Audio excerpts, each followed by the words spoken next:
Sorry Swapna, உன்னை ரொம்ப நேரம் வெயிட் பண்ண வச்சுட்டேன். நான் 5 மணிக்கே புறப்பட்டேன். வர வழியில உங்க அப்பா பார்த்தேன். அவர் என்ன ஊரை விட்டே போக சொன்னாரு. போனா நம்ம 2 பேரும் தான் போகணும்னு சொன்னேன். அப்படி இப்படி பேசினதுல நேரமே போச்சு. என்ன மன்னிச்சிடு.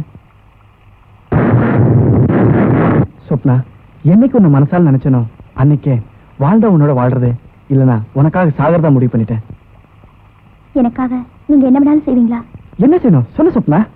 என் சந்தோஷம் தான் உங்க சந்தோஷம்னா, என் தேவைதான் உங்களோட தேவைன்னா, நான் எந்த முடிவு எடுத்தாலும் நீங்க தயாரா இருப்பீங்க இல்லையா? எஸ், சொல்லு. நான் உங்களை மறந்துட்டேன், நீங்களும் என்ன மறந்துட்டேன்.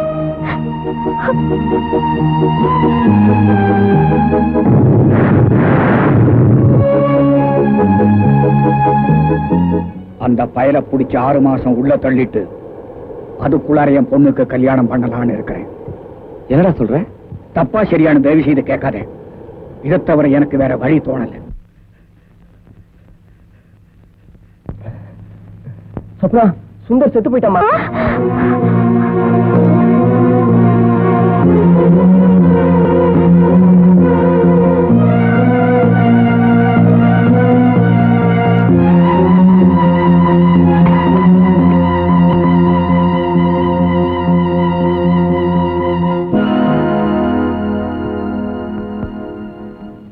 நான் செத்துட்டேன்னு தெரிஞ்ச உடனே உயிரை கையில பிடிச்சிட்டு ஓடிந்தே.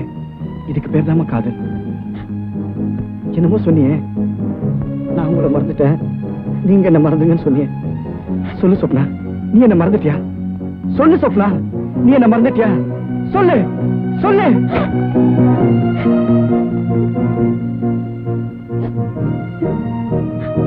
தயவு செஞ்சு என்ன வார்த்தையால கொல்லாதீங்க. எதுக்காக அவரை கூப்பிடுறீங்க? நீ சுமார்மா கான்ஸ்டபிள், என்னால கையை கட்ட. என்ன சார் நான் தப்பு பண்ணேன்? எந்த வீட்டுல திருடு பண்ணலாம் என் வீட்டுக்கு வந்து தட்டுங்க. நான் திரும்பி வாழ ஆசைப்படுறேன் சார். தயவு செய்து என்ன திருந்த விடுங்க சார். இந்த நேரத்துல வந்து ஸ்டேஷன்ல பேசலாம். கான்ஸ்டபிள் அழைச்சிட்டு வாங்க.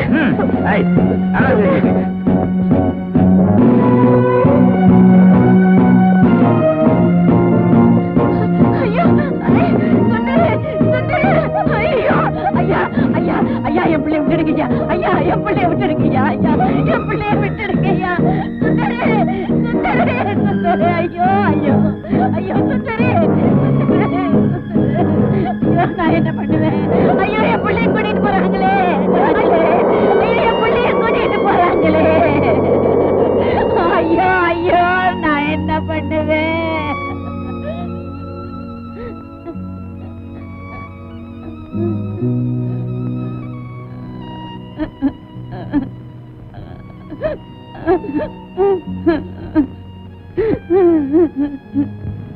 திருட்டு போய் போல இருக்கு. ஆமாடி, ஏதோ உன் வீட்டுல கூட திருட போச்சு. நீ அதை கூட இவன் தான் திருடிப்பான் போல இருக்கு. திருட்டு பிள்ளை பெற்றதுக்கே இந்த பேச்சு பேசினால, நல்ல பிள்ளை பெற்றிருந்தா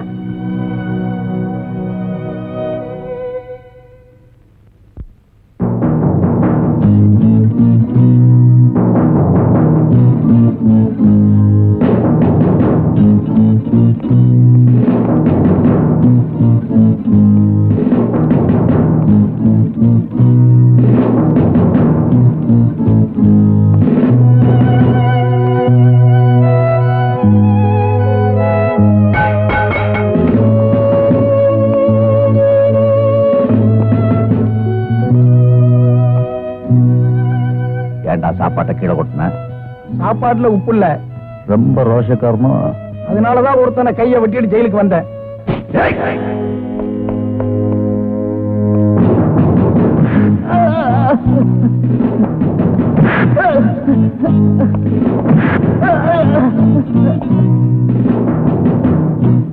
இவன் சாப்பாட்டுல உப்பு இல்லைன்னு தகராறு பண்றான். இன்னொருத்தன் சாப்பாடே வேணான்னு தகராறு பண்றான். ஏன் என்ன சாகடிச்சிருங்கன்னு பைத்தியம் முடிச்ச மாதிரி கத்திக்கிட்டே இருக்கான் சார்.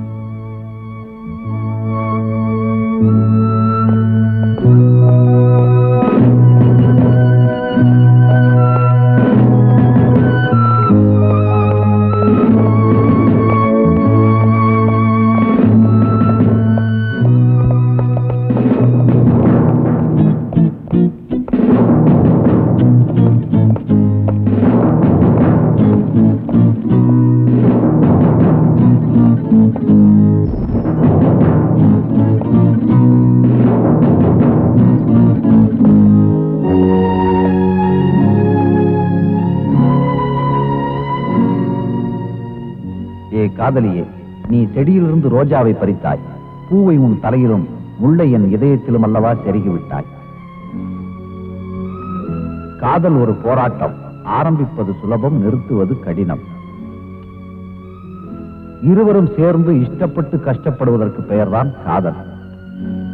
காதல் இல்லாத வாழ்க்கை பூக்கள் இல்லாத பூந்தோட்டம். காதல் வெற்றி பெற்றால் ஒரு பெண்ணின் கழுத்தில் கயிறு தொங்கும், தோல்வியுற்றால் கயிற்றில் கழுத்து தொங்கும். சார், இவனுக்கு ஜெயில் ஒண்ணு புதுசு இல்ல சார்.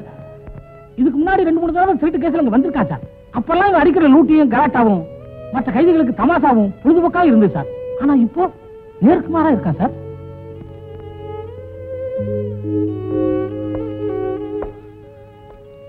எதுக்காக சாப்பிட மாட்டேங்கிற? நான் சாகணும். தற்கொலையை சட்டம் அனுமதிக்காது. பொய் கேஸ் போட்டு ஜெயில தள்ளுறது மட்டும் உங்க சட்டம் அனுமதிக்குமா சார்? ஒரு பொண்ணு மேல ஆசைப்பட்டேங்கிறதுக்காக தண்டனை அனுபவிக்கிறது எந்த விதத்துல சார் நியாயம்? வாழ்க்கையில பிரச்சனை வரலாம் போகலாம், ஆனா வாழ்க்கையே பிரச்சனையா இருக்கக்கூடாது. நீ என்ன ஃப்ரெண்டா எடுத்துட்டாலும் சரி, பிரதரா நினைச்சுட்டாலும் சரி, உனக்காக ஒரு வக்கீலுக்கு ஏற்பாடு பண்றேன். சாப்பிடவா?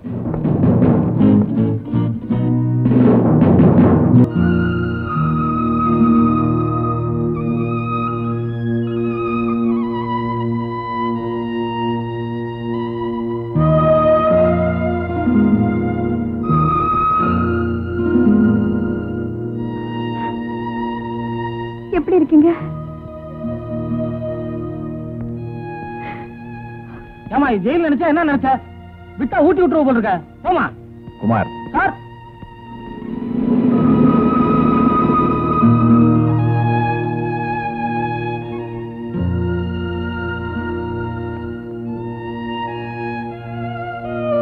பரவாயில்ல கொடு.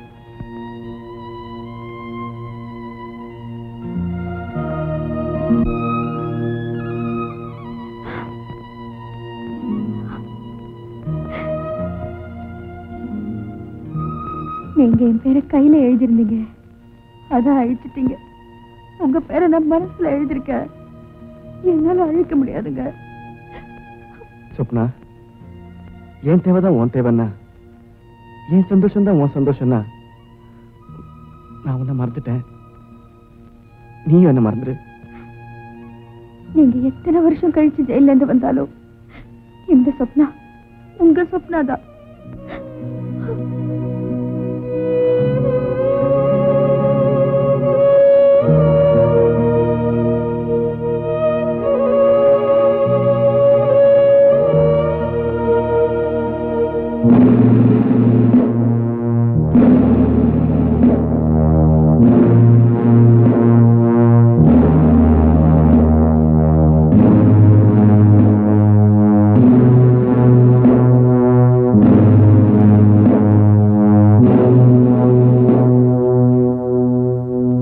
மாப்பிள்ளை வீட்டுக்காரங்க வந்திருந்தாங்க, பொண்ணை பார்க்கணும்னாங்க. பொண்ணு ரொம்ப ரொம்ப முக்கியமான ஒருத்தரை பார்க்க போயிருக்கான்னு சொன்னேன். பொண்ணை பார்க்கலனாலும் பரவாயில்லைங்க, உங்க குடும்பத்துல சம்பந்தம் பண்ணிக்க நாங்க கொடுத்து வச்சிருக்கணும் சொன்னாங்க. எதுக்கும் பொண்ணு ஒரு வார்த்தை கேட்கணுமேன்னு நான் சொன்னேன். என்னங்க, உங்க பொண்ணு உங்க பேச்ச கேட்காதான்னு அவங்க சொன்னாங்க. அப்படி இல்லைங்க, இந்த காலத்து பொண்ணுங்க கிட்ட இருந்து நாம அப்படி எதுவா இருக்க கூடாதுன்னு நான் சொன்னேன். பெற்றவங்க பேச்ச கேட்காத பொண்ணு பொண்ணே இல்லைங்க, அதுங்களை வெட்டி போட்டாலும் தப்பு இல்லைன்னு அவங்க சொன்னாங்க. ஆடி மாசத்துக்கு இன்னும் 10 நாள் தான் இருக்கு, அதுக்குள்ளார முகூர்த்தத்தை வச்சுக்கலான்னு அவங்க சொன்னாங்க. எனக்கும் அது சரின்னு பட்டது. வர்ற 15ஆம் தேதி பந்தல்லையே பரிசத்தை போட்டுக்கலான்னு நான் சொன்னேன். தேதி கூட குறிச்சாச்சு. உன் கல்யாணத்துக்கு இன்னும் 1 வாரம் தாமா இருக்கு. வாயேன், வண்டியில பேசிட்டே போலாம்.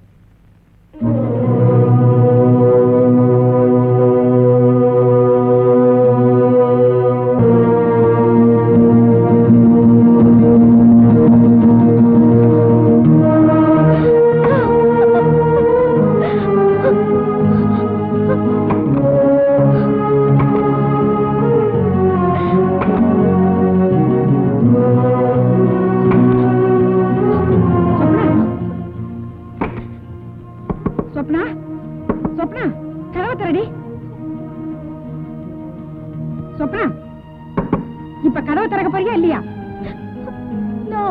சொப்பனா கதவை திறடி. ஏண்டி உனக்கு பைத்தியமா பிடிச்சிருக்கு? அது பிடிக்கலையேதான் எனக்கு கவலையா இருக்கு. பைத்தியம் பிடிச்சிருந்தா உலகத்துல என்ன நடக்குது ஏது நடக்குதுன்னு தெரியாம போயிருக்கோல்ல. என்னடி சொல்றேன்? அவர் என்ன ஆசைப்பட்டதை தவிர வேற என்னமா தப்பு பண்ணாரு?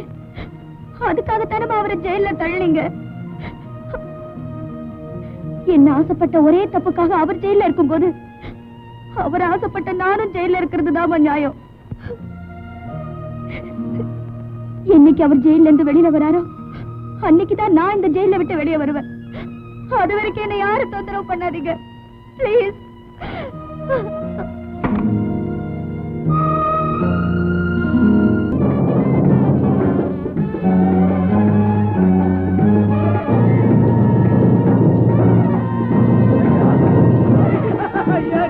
என் பையனை காப்பாற்றணும், என் பிள்ளைய காப்பாற்றணும். ஐயா ஐயா, எங்க ஊர் கவுன்சிலர் ரவுடி பசங்களை வச்சுக்கிட்டு என் பிள்ளைய உயிரோட எரிக்க பாக்குறாருங்க. நியாயம் கேட்டா எட்டி உழைக்கிறாரு. நீங்க தான் காப்பாத்தணும்யா, நீங்க தான் காப்பாத்தணும். ஐயோ, நேரங்காலம் தெரியாம காலில் வந்து விழுந்துகிட்டு ஸ்டேஷனுக்கு போய் கம்ப்ளைண்ட் குடியா. காகிச்சட்டக்காரனுக்குலாம் நல்லது கெட்டது கிடையாதா? ஐயா, உங்க வீட்டுல தாராளமா நல்ல, ஆனா என் வீட்டுல கெட்ட காரியம் நடக்க வேண்டாங்க. ஐயா, நீங்க மட்டும் வரலன்னா என் பிள்ளைய உயிரோட பார்க்க முடியாது. ஐயா, நீங்க தான் காப்பாத்தணும். பொன்னுசாமி, நீ ஊர்வலத்தை நடத்திட்டு போ, நான் போய் என்ன ஏதுன்னு பார்த்துட்டு வந்துடுறேன். சரி வாயா. நமக்குத்தான் பொண்டாட்டிங்களும் சரியில்லை பிள்ளைங்களும் சரியில்லைன்னா ஊர்ல எல்லாருக்கும் அப்படித்தான் போல் இருக்கு. அது சரி, யார் தலையெடுத்து யார் மாத்த முடியும்? நீங்க ஏன் சும்மா நிக்கிறீங்க? பாத்துக்கியா பிரியாணி போடுவாங்க, பெரிய பிரியாணியா போடுவாங்க. ஆமா, நீ முதல்ல சொல்லு, மாப்பிள்ளை வீட்டுக்காரனா பொண்ணு வீட்டுக்காரனா? இல்லையா, முக்கிய விஷயத்த பேசிட்டு இருக்கும் போது மாப்பிள்ளை வீட்டுக்காரனா பொண்ணு வீட்டுக்காரன் போது யாத்திர. ஆமா, பிரியாணி தானே வேணும். வா, ஸ்டேஷனுக்கு வா, வெங்காயத்தோட சாப்பிடலாம். வாடா.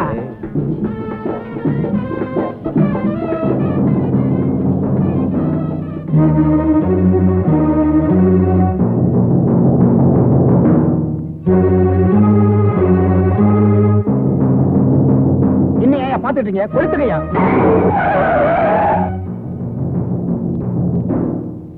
ஐயா, என் பையனை ஒண்ணு பண்ணிடாதீங்க. ஐயா, என் பையனை ஒண்ணு பண்ணிடாதீங்க. ஏதாவது பேசுறேன், உன்னைய சேர்த்து குடிச்சிருவேன். ஐயா, நீங்க சொல்லுங்க, இனிமே என் பையன் எந்த தப்பும் பண்ண மாட்டான். விட்டுட சொல்லுங்க ஐயா, ஐயா, விட்டுடுங்க ஐயா, விட்டுடுங்க. என் பையனை ஒண்ணு பண்ணிடாதீங்க ஐயா. கேளுங்க ஐயா, ஊரை விட்டு ஓடி போயிடுறேன். ஏதாவது பேசுறேன், உன்னைய சேர்த்து குடிச்சிருவேன். கேளுங்க ஐயா. ஐயா,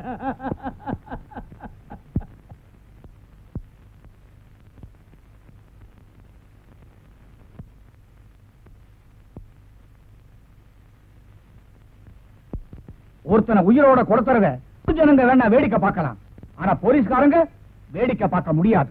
நிறைய ஸ்டேஷனுக்கு ஒருத்தர் வேணா உள்ள முடிச்சு போடலாம், ஆனா ஒரு ஊரையே உள்ள போட முடியாது. ஏன்னா ஊர் பஞ்சாயத்து எடுத்த முடிவு. பஞ்சாயத்துல எடுத்த முடிவா? என்னையா சொல்ற? ஆமாங்க, இவர் எங்க ஊர் கவுன்சிலர். இவர் பொண்ண ஒரு திருட்டு போய் எடுத்துட்டோம்னா அதை நாங்க வேடிக்கை பார்க்கணுங்கிறீங்களா? திருட்டுத்தனமா தாலி கட்ட போறவனை தகராறு பண்ணி புடிச்சிட்டு வந்திருக்கிறோம். அவனை இதே இடத்துல ஐயா கையால நெருப்பு வச்சு கொடுத்துடணும் ஆசைப்படுறோம். இதுதாங்க எங்க தீர்ப்பு. ஐயா, என் பிள்ளையும் இவர் பொண்ணும் ஓடி போறது வாசம் தாங்க. சட்டப்படி கோயில்ல கல்யாணம் பண்ணிக்க நினைச்சதும் வாசம் தாங்க. ஆசைப்பட்ட ரெண்டு பேரையும் வாழ வைக்கணும்னு நான் நினைக்கிறேன். ஆனா என் பிள்ளைய அரக்கத்தனமா உயிரோட கொடுத்தணும்னு இவரு நினைக்கிறாரு. ஐயா, இதுக்கு நீங்க தான் நியாயம் சொல்லணும்.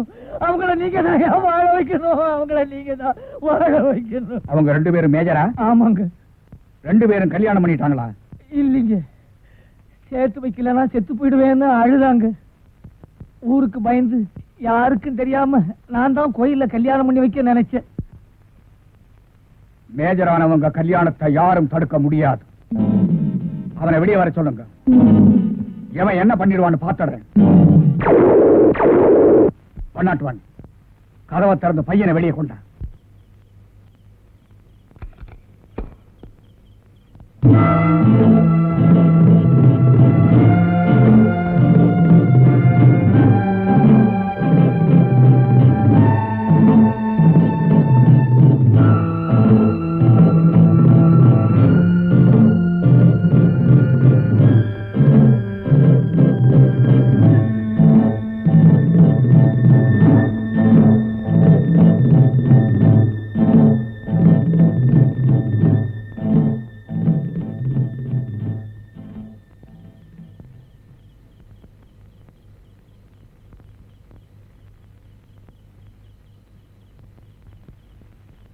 ஏண்டா பேட்ட பசங்கள்லாம் ஒன்னா சேர்ந்துகிட்டு இந்த திருட்டு பயலுக்கு வக்காலத்து வாங்குறீங்களா?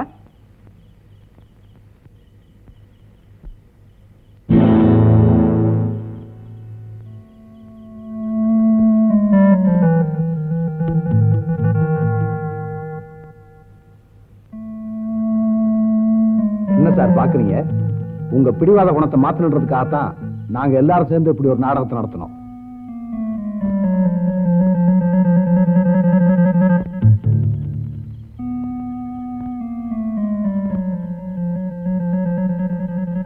ஒரு உயிருக்கு பாதுகாப்பு கொடுக்க வேண்டிய காக்கி சட்டையை போட்டுக்கிட்டு ஒரு உயிரை கொல்லணும்னு ஆசைப்படுறீங்களே, இது எந்த விதத்துல சார் நியாயம்? இந்த காக்கி சட்டையை போடும்போது தேசிய கொடி முன்னால சத்திய பிரமாணம் என்ன சார் எடுத்துக்கிட்டோம்? 1000 குற்றவாளிகள் வெளியே இருக்கலாம், ஆனா ஒரு நிரபராதி உள்ள இருக்க கூடாது. எந்த தப்புமே செய்யாத இந்த நிரபராதியை ஜெயில அடைச்சிங்களே, இது எந்த விதத்துல சார் நியாயம்? என்னை பொறுத்த வரைக்கும் நீங்க தான் குற்றவாளி. இந்த ஆளு தீப்பந்தத்தை தூக்குன உடனே அரக்கத்தனத்தை சட்டம் அனுமதிக்காதுன்னு சொன்னீங்க. ஆனா இப்ப சட்டத்தை கடைப்பிடிக்க வேண்டிய நீங்களே அரக்கனா மாறிட்டீங்களே சார். மேஜரான இன்னொருத்த பொண்ணா கல்யாணம் பண்ணி வைப்பீங்க, உங்க பொண்ணா துப்பாக்கி எடுப்பீங்களா? இது எந்த விதத்துல சார் நியாயம்? உங்களுக்கு ஒரு நியாயம், ஊருக்கு ஒரு நியாயமா?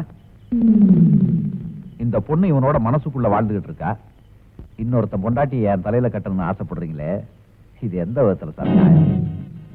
2 பேரையும் பிரிச்சு வச்சா காதல் செத்துருன்னு நினைச்சீங்க, ஆனா செத்தது காதல் இல்ல, இந்த அப்பாவியோட அம்மா. அநியாயமா ஒரு உயிரை கொன்னுட்டீங்களே சார்.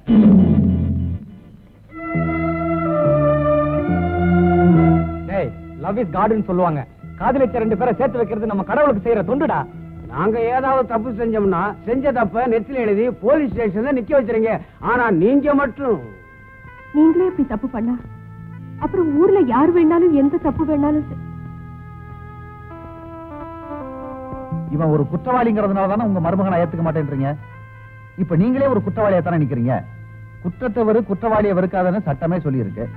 இவங்க செஞ்ச தப்பையும் நாங்க மறந்துடுறோம், நீங்க செஞ்ச தப்பையும் நாங்க மறந்துடுறோம். எதுக்கு சார் வளவளன்னு பேசிட்டு?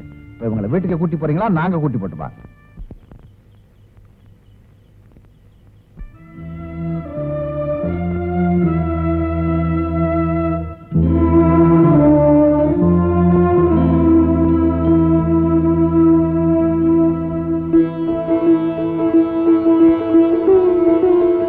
பையன் தான் உருப்படாம போயிட்டான்.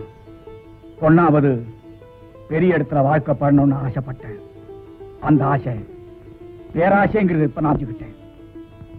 வாமா வீட்டுக்கு. நாங்க எங்க போனோம், எப்படி வாழணுங்கிறத எப்போ முடிவு பண்ணிட்டோம்.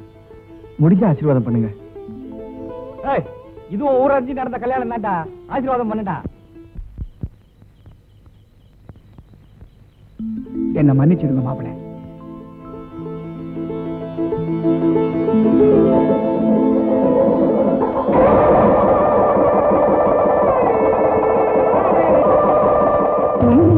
கைகுலுங்கும் மழையில் சத்தம் கீர்த்தனம்